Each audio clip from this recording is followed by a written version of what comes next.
It wasn't just Cypher. Back in the Caribbean, every eye in the world was turned on us.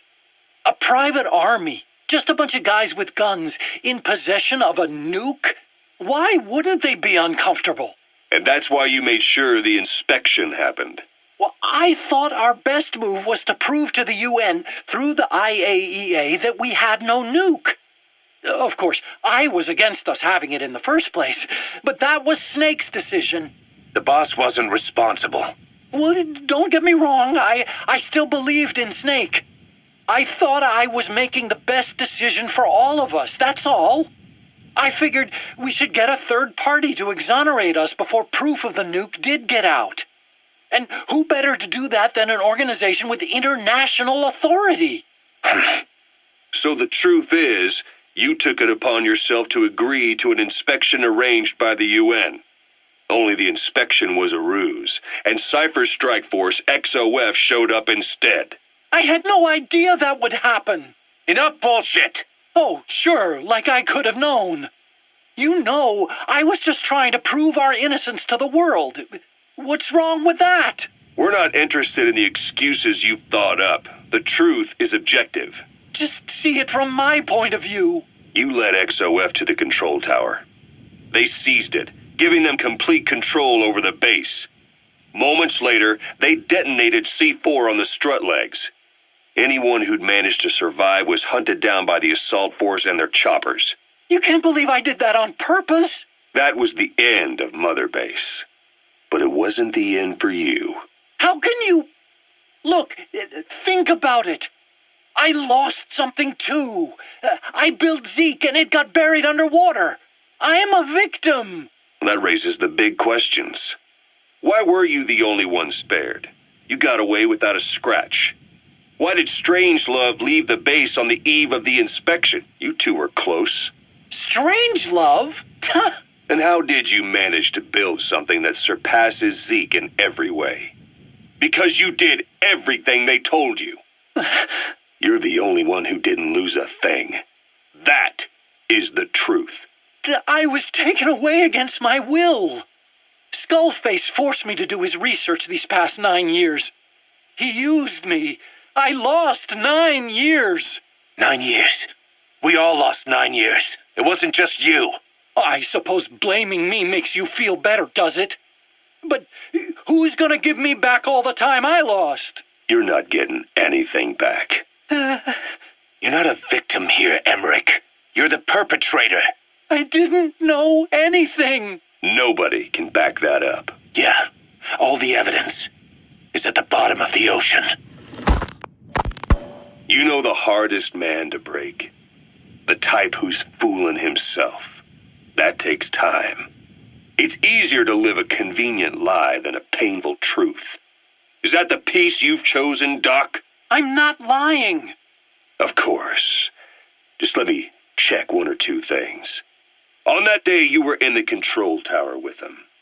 Lucky you. That's how you got out unscathed. And you escaped on one of their choppers. Only you, right before the base went under. They had me blindfolded the whole time. I've never been so scared. The whole flight I thought they'd kill me. But thinking of you kept me going. My comrades, all the way. And? There was a plane journey, then we traveled by road. When they finally took off the blindfold, I was in kind of a warehouse, on the floor. Afghanistan, it was that research lab. I couldn't believe they'd taken me halfway around the world. And soon enough, he came. Skullface. He's the one who's really behind that Mother Base attack. He forced me into that research. What kind of research? He told me to build a bipedal walking tank for the Soviet Union. Like Peace Walker. A system that could fire an ICBM-class nuclear weapon. That's how the Sahelanthropus project got started. Sahelanthropus. Those AI weapons I'd made in Costa Rica were like toys by comparison. A whole world apart from reptilian four-legged crawling and that ridiculous hunched-over bipedal waddling. My design evolved to the dawn of mankind, Sahelanthropus, the first steps towards humanity. An upright, bipedal weapon system. Originally, Sahelanthropus was going to be a manned weapons platform. I designed a cockpit in its head, and I planned to fill it with water as a buffering agent. Like how Paz modified Zeke for human control. Don't compare me to some amateur. I designed it for human control from the beginning. The problem was miniaturizing the posture control AI. You remember the reptile pod? The AI that controlled your unmanned weapons.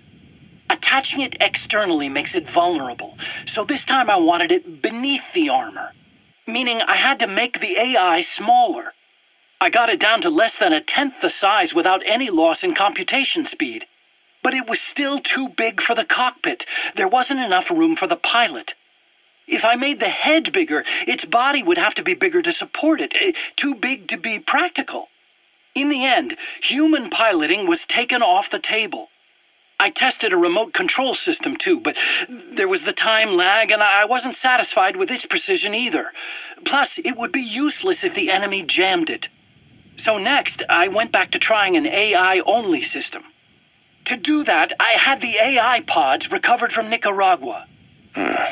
This was a hybrid AI, a combination of Peace Walker's reptile and mammal pods, the only AIs that had ever successfully operated an unmanned nuclear weapon system. Really? You'd need some help to get that working. Expert help. Did you work with someone? I worked alone. You did that yourself. That's the thing. The AI didn't pan out in the end either. But I did finally get Sahelanthropus walking by folding over its upper body to lower its center of gravity. The first upright bipedal locomotive weapon system in the history of mankind. I guess technically it falls into the anthropoid ape category.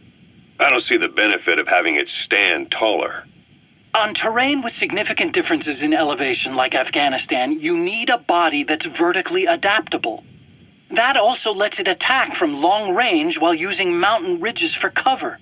So, making it walk upright was the most important factor in giving it superior height capability.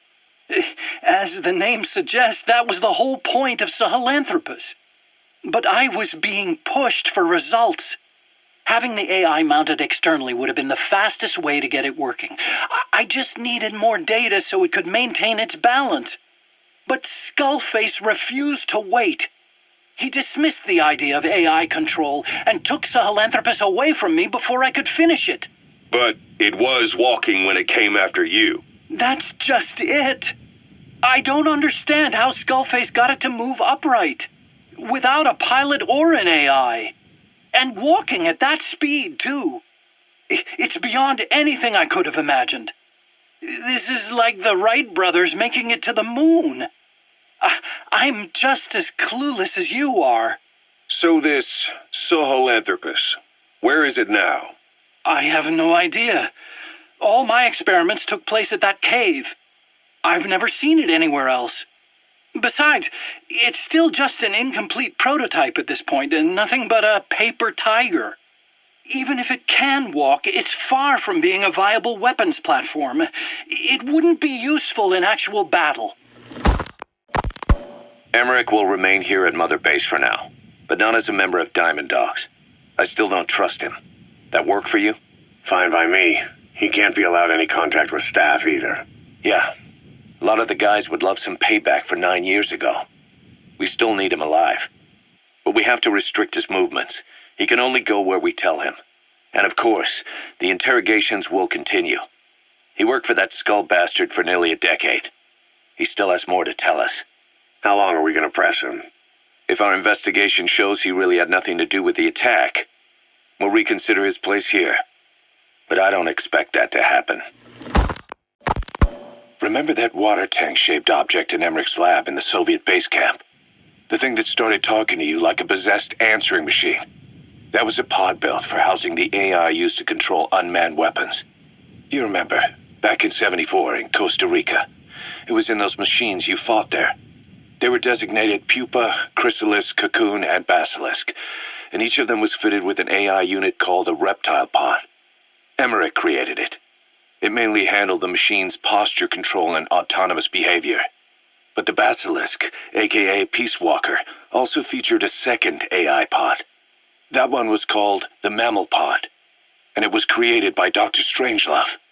She tried to recreate the boss's personality through the Mammal Pod, but you pulled out its memory boards. That's when it transferred its own functions to its reptile pod. Just like a human brain compensating for damage by using the remaining healthy parts. The result was a unique entity, a hybrid of the reptile and the mammal. It sank to the bottom of Lake Nicaragua with Peace Walker.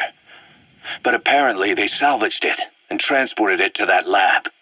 Don't let it deceive you, Snake. It may sound like the boss, but it has neither a personality nor a will.